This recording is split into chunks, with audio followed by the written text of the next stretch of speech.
si McCoy may napansin sa loob ng kwarto.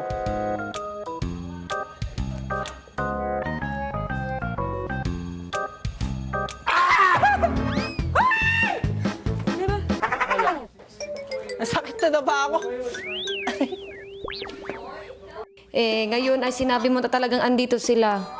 Alam nga hindi ko na sila hanapin, na nabuang na. Pumunta ako sa girls room, sabi mo kasi punta ako sa girls room. Sabi mo punta naman sa garden kasi nandun sila. Hinanap ko sila ng hinanap. Saan? Saan?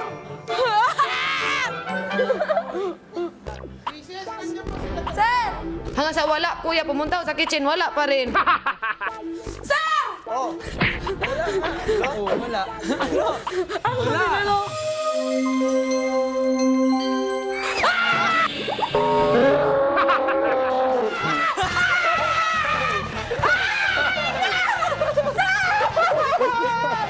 Hi!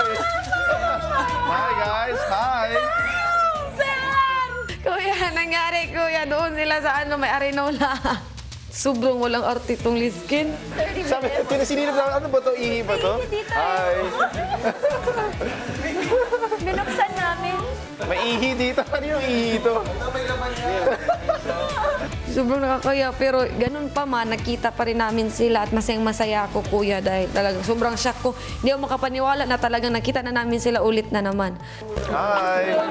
Hi! Take off the wig now.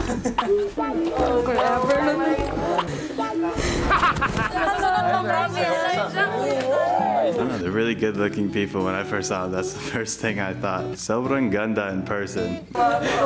Sila talaga yung parang isa sa respetadong love team at successful talaga. Hey, kapamilya! Be updated with the Pinoy Big Brother housemates by clicking the subscribe button and watch all the latest videos by clicking the I button above.